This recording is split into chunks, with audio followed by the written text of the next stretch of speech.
대통령님과 여당 대표가 오찬하는 것은 이상한 일은 아니죠. 그럼 민생에 관한 이야기를 잘 나누고 오겠습니다.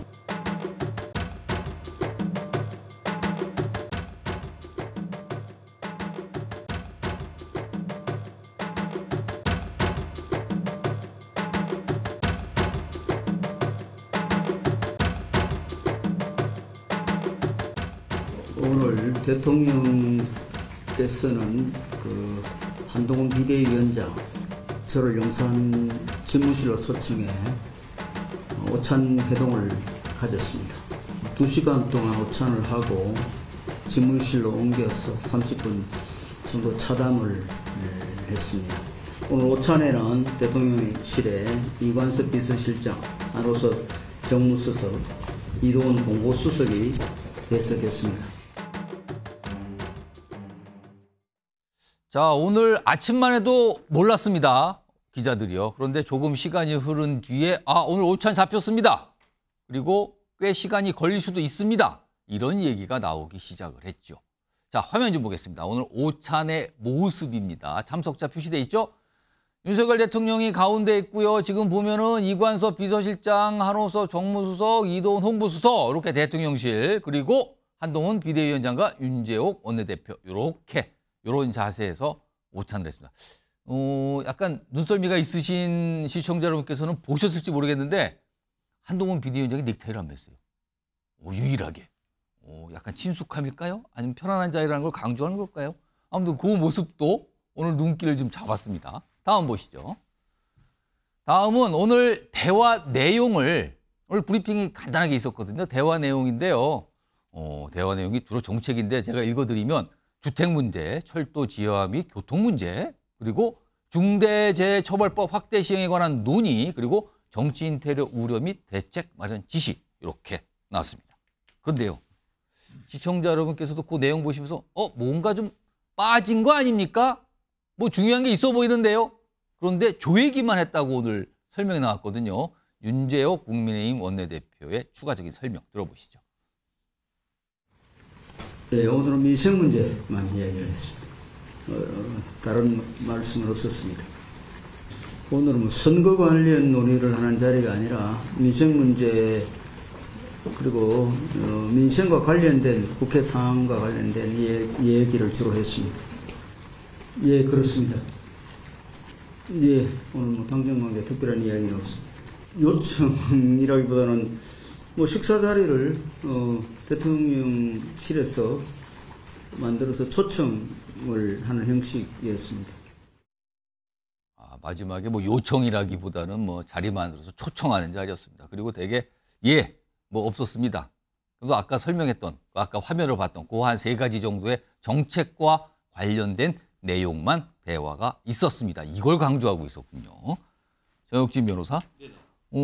일단 오늘 만남으로 일단 당정 충돌, 대통령과 여당 비대위원장의 갈등 이렇게 비춰졌단 말이에요. 네네. 일단 지난주에 봉합은 됐다고 평가받았는데 오늘 저 오찬으로서 완전히 다 갈등이 해소가 됐다. 그동안 사실은 서천에서 만난 이후에도 불신 남은 거 아니냐 이런 얘기 있었는데 오늘 완전히 해소됐다고 봐야 됩니까? 이거 어떻게 좀 판단하십니까? 완전히 해소됐다고 봐야죠, 겉으로는. 겉으로는요? 내면적인 건 모르겠고 어찌됐든지 간에 지금 당정과 대통령실과 그 당이 아무런 문제가 없다라고 하는 모습을 보여주려고 한 거죠. 그런데 그 밑에 기저에 흐르는 것까지는 모르겠는데 왜냐하면 지금 완전히 해소가 되지 않은 모습을 보여줘가지고 누가 이득을 보겠습니까? 대통령이 이득을 보겠습니까? 비대위원장이 이득을 보겠습니까? 그렇다고 대통령실의 참모들이 면이 서겠습니까? 그러니까 지금은 완전히 갈등이 해소된 것과 같은 모습을 보여주는 것이 저 자리에 참석한 모든 사람들의 공통된 이해관계다. 그러니까 일단은 겉으로는 그렇게 완전하게 해소된 것으로 그렇게 봐줘야 된다. 저는 그런 생각이 듭니다. 속으로는 뭔지 모르겠지만 겉으로는 뭔가 문제가 없다라는 걸 보여줘야만 되는 상황이다. 그리고 그 과정에서 오찬이 이루어진 거다. 그런 목적으로 오늘 오찬이 이루어진 것이었다라고 저는 생각됩니다. 지금 이 말씀하신 동안 영상도 나왔고 사진이 있거든요. 윤석열 대통령과 한동훈 위원장만 둘이 딱 잡힌 사진이 오늘 약간 주목을 끄는 게 있었어요. 그 사진, 이 사진입니다. 윤석열 대통령이 창밖을 향해서 뭔가를 가리키면서 설명을 하고 있죠. 그러니까 대통령실에서 보이는 어떤 밖의 장면인데 그걸 보고 설명을 하는 모습이 있었습니다. 그것도 굉장히 오늘 인상적으로 남았는데 이런 가운데 오늘 한동훈 비대위원장이 이제 취임 한 달이 되는 날이었어요. 그래서 오늘 당 회의에서 뭐 좀 질문을 많이 받았는데 그 중에서 뭐냐면 최근에 여론조사, 지지율 조사를 하다 보면은 한동훈 비대위원장의 지지율과 당 또는 대통령 지지율이 약간 괴리가 있고 다르게 간다. 이른바 당정 디커플링 뭐 이렇게 묘사하거든요. 이와 관련된 질문을 받았습니다. 들어보시죠. 저는 국민의 평가를 평가하는 사람이 아니고 국민한테 평가를 받는 사람입니다. 제가 더 잘하겠습니다. 잘하겠습니다. 어떤 뜻인지는 약간 곰곰이 생각해봐야 되는 답을 해놨는데 아무튼 이런 모습이 있었어요. 정기남 조선대 개영 교수 나와 계신데요. 일단 당정 갈등이라고 다들 설명을 했었거든요. 그리고 묘사가 됐는데 그 갈등의 이유가 됐던 게 두 가지예요. 이른바 한동훈 비대위원장의 사천 논란 그리고 또 한 가지는 김건희 여사 관련된 문제, 명품백 관련된 문제 이거였는데 오늘 언급이 없었다고 윤지혁 원내대표가 누누이 설명을 했어요. 그럼 이 두 가지 문제는 각각 여당과 대통령실에서 앞으로 알아서 한다. 이렇게 되는 분위기인 겁니까? 이거 어떻게 봐야 됩니까? 천만에요. 어떻게 알아서 할 수 있습니까? 그 중요한 이슈를 당정이 각각 알아서 한다? 이건 제가 볼 때는 읽기 어려운 얘기고요. 오히려 이런 어떤 그동안 문제가 됐던 김건희 리스크라든가 사천 논란이라고 하는 근본적인 문제에 대한 뚜렷한 수습 방안에 아직 수습 방안을 도출하지 못했다라고 표현하는 게 맞을 것 같습니다. 어쨌든 지난 주말 동안에 2박 3일 동안에 그 전직 현재 권력과 미래 권력의 충돌이라고 하는 어찌 보면 좀 막장 드라마를 방불케 하는 그 충돌이 있었지 않습니까? 예. 그 과정에서 어쨌든 대통령 지지율은 폭락하고 한동훈 뭐 지지율이 뭐 상승하는 이것도 디커플링까지 보여줬단 말이에요. 그런 상황에서 어찌됐든 당정 입장에서는 이런 갈등을 조기에 해소해야 된다라고 하는 공감대가 가장 이번 만남을 갖게 한 주요한 동력이 됐을 거로 보여집니다. 그런 와중에 가장 본질적인 문제에 대해서 논의하지 않고 민생과 당정 뭐 협력에 대해서만 논의했다. 자, 그렇다면 사실 정책위 의장도 참여했어야 됩니다. 지금 앉은 자리를 보면 대통령실에서 3사람이 참석했어요. 그렇습니다. 그러면 당에서도 3사람 정도 참석해서 당정 간에 논의할 주요한 정책에 대해서 정책위 의장의 입장을 듣는 것도 아마 필요했을 걸로 보여집니다. 그럼에도 불구하고 정무수석 등 비서실장만 참석했다. 자, 이것은 결국은 지금까지 논란이 됐던 공천 논란, 또 그다음에 김건희 여사 명품백 논란에 대한 다양한 어떤 수습 방안에 대해서 논의가 있었을 거라고 보여집니다. 그럼에도 불구하고 오늘 어떤 결과도 내놓지 못한 것은 아직도 어떤 문제 해결에 어떤 실마리를 정확하게 만들지 못했기 때문에 오늘 자리에서는 어떤 것도 논의된 것이 없다라고 얘기할 수밖에 없는 그런 한계를 드러낸 것으로 보여집니다. 자, 윤재호 국민의힘 원내대표 처음에 공식적인 발표를 하고요. 기자들의 질문도 받았습니다.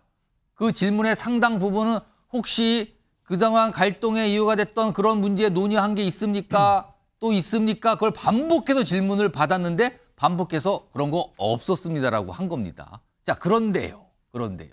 화면 좀 보겠습니다. 지금 윤석열 대통령의 지지자와 한동훈 비대위원장의 지지자가 최근에 약간 뭔가 불편하고 신경전을 벌인다. 앞서서 뉴스와이에서도 그런 주제 좀 전해드렸는데요. 최근에 이런 일이 있었군요. 화면 보겠습니다. 지난 12일입니다. 한동훈 비대위원장이 양산의 통도사를 찾았었죠. 그렇습니다.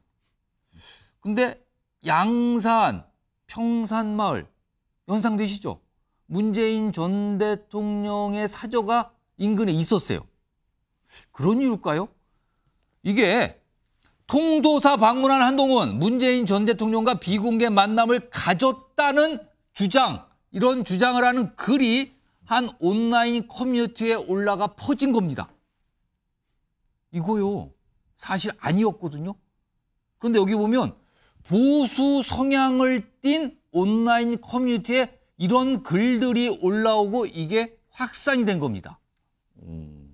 그렇다면 이거는 한동훈 비대위원장이 문재인 전 대통령과 만났다.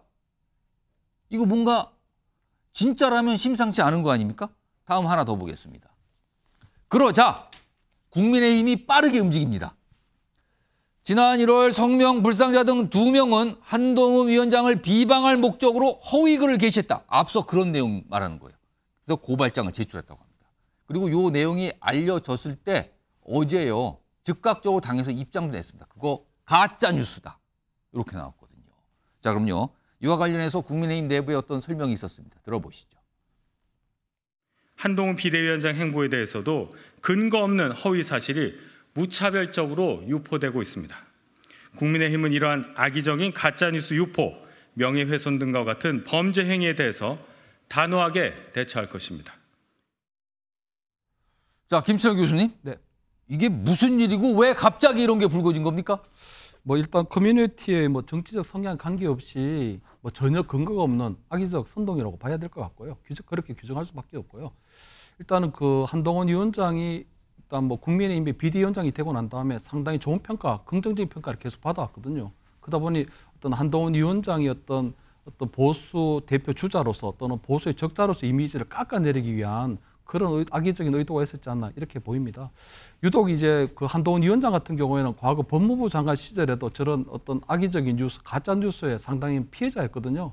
기억하시다시피 그 민주당의 김의겸 의원이 또 국회 회의장에서 전혀 근거 없는 청담동 술자리 의혹까지도 할 만큼 그런 악의적 이 가짜 뉴스의 피해자를 특히 피해를 많이 받고 있는데 이번 기회에 조금 이 부분에 대해서는 이 가짜 뉴스에 대해서는 조금 응분의 책임을 물어야 될 것 같습니다. 특히 한 가지 덧붙이고 싶은 건 최근 우리 이재명 대표나 우리 배현진 의원에 대한 어떤 정치인에 대한 테러가 계속 발생하고 있는데 그것이 물론 정치권에서 어떤 여러 가지 증오의 정치, 혐오의 정치를 생산해내는 것도 있지만 그것을 확대, 재생산, 왜곡시키는 부분에 있어서 약간 극단적인 유튜버의 어떤 활동도 있는 부분이 있거든요. 어떤 조회수에 기댄, 어떤 조회수 돈벌이에 기댄 그런 부분들이 있기 때문에 차제의 어떤 그런 유튜버의 어떤 왜곡적인 어떤 가짜뉴스 퍼뜨리는 부분에 있어서도 정치권에서 적절한 규제와 어떤 처벌에 대한 논의가 이루어져야 되지 않을까 그렇게 봅니다. 그러니까 한동훈 비대위원장이 실제 갖지도 않았던 일정이 있었다. 그것도 문재인 전 대통령과 비공개 만남을 가졌다라는 가짜 뉴스가 등장을 한 겁니다. 과연 이 가짜 뉴스 누가 올렸고 어떤 과정으로 퍼졌는지 이건 좀 들여다봐야 되거든요. 지금 고발장이 제출됐기 때문에요. 이런 사항이 하나가 있었는데 다음 보시죠. 자, 이거는 이 보도를 통해서 한동훈 비대위원장의 팬카페로 알려진 어떤 커뮤니티가 있어요. 여기에 팬심들의 이런 글들이 올라왔어요. 지금 한동훈 위원장을 가장 힘들게 하는 건 대통령실이다. 이게 뭔가 또 대립 이런 게 느껴지잖아요. 지금 이런 상황에서. 이런 글도 좀 있었습니다. 그리고요. 지난 주말 서울 광화문에서 집회가 열렸는데요. 여기에서 또 뭐가 얘기가 나옵니다. 들어보겠습니다. 한동훈은 민주당과 싸우라고 그 자리에 앉혔는데 지금 뭐하고 있습니까? 민주당하고 안 싸우고 맨날 셀카 놀이에 빠져있는 거 아닙니까? 셀카 안 찍어도 됩니다. 한동훈 씨. 기자들 앞에 수백 명 있어요. 네? 굳이 그 짓거리 안 해도 다 사진 찍힙니다. 팬덤 정치 안 해도 됩니다. 정신 차리라 됩니다. 제가 정신 차리라고 얘기하는 겁니다. 김영주 전 의원 계신데요. 지금 이 집회가 사실 보수 성향이 굉장히 강한 그 집회인데 여기에서 한동훈 비대위원장에 대한 비판이 쏟아진 거예요. 자, 이 상황 이거 어떻게 봐야 됩니까? 이게 보수 지지층의 분열로 봐야 되는 겁니까? 아니면 어떤 현상으로 이해하고 계십니까? 뭐 기본적으로 아직까지는 이제 질서의 정리가 안 돼 있다라고 봅니다. 그동안에 이제 질서라고 하는 것은 윤석열 대통령을 정점으로 하는 말하자면 한동훈 비대위원장이 윤석열 대통령과 궤를 같이 하는 스탠스였죠. 일부에서는 어쨌든 너무 수직적 당청 관계, 뭐 용산과의 관계를 얘기했는데 최근 상태에 있어서 마치 윤석열 대통령과 한동훈 비대위원장이 갈등하듯이 그렇게 보여지고 있고 결과적으로 보수 유튜브들은 하나같이 그동안에는 김건희 여사 부분에 대해서는 사실 김건희 여사가 피해자다. 사과하면 안 된다. 사과하는 순간 민주당 쪽은 더 강하게 윤석열 퇴진을 얘기할 것이다. 예. 그런 스탠스를 갖고 있는 거죠. 예. 이제 그런 의미에서 한동훈 비대위원장이 마치 사과하라고 얘기한 것처럼 얘기했다는, 결국 김경률이라는 사람을 통해 갖고 자기가 한 말을 대신하고 있다. 이렇게 이제 보수 집단 단체에서는 뭐 오해하고 있는 것 같기도 하고요. 예. 그래서 아직까지는 한동훈과 윤석열과의 관계, 주도권 싸움이 끝나지 않은 것처럼, 그리고 언젠가는 결과적으로 한동훈 비대위원장은 윤 대통령에 의해서 다시 축출될 것이다. 이런 여러 가지 어떤 가짜 뉴스가 나올 수밖에 없는 배경이 저게 있다고 보여지고, 아직까지도 보수 유튜브 일각에서는 예. 사과하지 마라라고 하는 부분이 있고요. 조금 있으면 이제 그런 게 나오겠습니다만은 한동훈의 비대위원장의 인기가 굉장히 높아졌음에도 불구하고 예. 박근혜 전 대통령에 비교해서 여전히 잘 못한다 내지는 비호감도가 높은 부분은 친윤파 내에서의 말하자면 입장 정리가 아직 안 돼 있는 그리고 국민의힘 지지자들 간에 사실은 옥신각신하는 예. 이런 분위기가 반영되고 있다, 그렇게 봐야 될 것 같습니다. 요거 정혁진 변호사하고 정기랑 교수님한테 제가 똑같이 질문을 드릴 텐데, 먼저 정혁진 교수님, 이거 보수 지지층이 약간 분할을 하는 겁니까? 아니면 단순히 그냥 일시적인 현상으로 넘어가는 정도 수준일까요? 이거 어떻게 좀 판단하고 계세요? 일단 보수 지지층이 분열되고 있는 모습이다라고 저는 생각을 하는데 예. 그런데 조금 빠르다. 저는 그런 생각이 들거든요. 그 분열이 빨리 왔다는 거예요? 그렇죠. 그다음에 지금 올 때는 아니다. 그다음에 지금 분열이 지금 당장은 큰 의미가 있을까 하는 생각이 드는 게 예. 어차피 윤석열 대통령을 적극적으로 지지하는 사람들이나 예. 한동훈 그 비대위원장에 대해서 팬심을 갖고 있는 사람이나 이번 총선에서 그 여당을 찍지 않겠습니까? 그러니까 이번 총선에서 여당이 승리해야 되는 걸 바라고 있다. 이거는 공통점이다. 그러니까 아무리 윤석열 지지자들이 예. 한동훈 비대위원장이 싫다고 하더라도 그렇다고 민주당 찍겠습니까? 그다음에 한동훈 지지자들이 아무리 대통령이 이제 좀 이렇게 못마땅한 면이 있다고 하더라도 예. 마음에 들지 않은 그런 면이 있다고 하더라도 민주당을 찍겠습니까? 그러니까 이렇게 하나 저렇게 하나 결국은 민주당을 찍지 않고 여당을 찍을 거다라고 저는 생각을 하는데 예. 그런 의미에서는 이제 적극적으로 그다음에 이제 저런 사람들은 굉장히 여당을 적극적으로 지지하는 사람들일 테니까. 예. 그런데 지금 뭐가 우려가 될 수 있는가? 총선이 끝난 다음에 그런 다음에 이제 윤 대통령 지지자들과 한 비대위원장 지지자들 사이에 예. 저런 갈등이 있을 수 있다라고 하는 것을 미리 보여주고 있는 그런 측면은 있는 것 같다. 저는 그런 생각은 듭니다. 그래서 아까 오늘 오찬에 대한 의미를 하실 때 겉으로는 했는데 밑으로는 이런 모습이 있다, 이렇게 이해하고 계시는 거예요, 지금? 글쎄요, 뭐 그것까지는 제가 잘 모르겠는데 예. 얼핏 보기에는 이제 그 수습하려고 하는 모습들은 노력들은 보이는 것 같다는 게 제 생각입니다.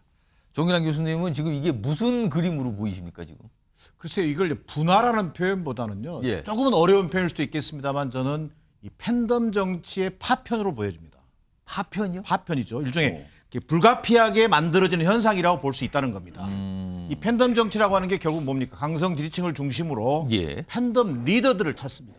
예. 그 팬덤 리더 중에 예를 들면 보수층에서 보면은 현재는 한동훈 비대위원장, 윤석열 대통령으로 양분된다고 볼 수 있습니다. 자, 그래서 얼마 전에 소위 이른바 김건희 여사 관련 팬카페이긴 합니다만 건승코리아라는 팬카페가 소위 이른바 한동훈 그 비대위원장의 팬카페인 위드 후니 카페에 대해서 예. 사실은 당에다가 문제 제기를 했어요. 그렇습니다. 문제 제기를 했다 했지 그래요. 않습니까? 예. 이런 것처럼 자, 내부에서 우리가 지지하는 지지자, 소위 추종하는 리더를 중심으로 소위 이른바 그들 간에 예. 온라인상에서 뭔가 논쟁이 벌어지고 또 상대를 비방하고 예. 비판하는 이런 현상이 지금 팬덤 정치 한 유형으로 나타나고 있는 것 아닌가. 예. 이를테면 민주당을 예를 들겠습니다만 민주당 같은 경우도 친명이 친문을 예. 비판합니다. 이런 현상과 유사하다고 보여집니다. 자, 그러면 왜 이런 현상이 벌어지느냐. 당장 이 사람들이 보수 지지층이라고 하는 큰 틀에서는 유사하지만 예. 한동훈 비대위원장을 지지하는 측에서는 이번에 어쨌든 당 대통령과의 충돌 속에서 예. 대통령실이 한동훈 비대위원장을 굉장히 어렵게 만들었다. 예. 한동훈 비대위원장이 좀 더 제대로 역할할 수 있도록 우리가 윤석열 대통령을 지지하는 전통적인 지지층에 대해서 비판적 입장을 취해야 되겠다. 이런 입장을 취할 수밖에 없는 겁니다.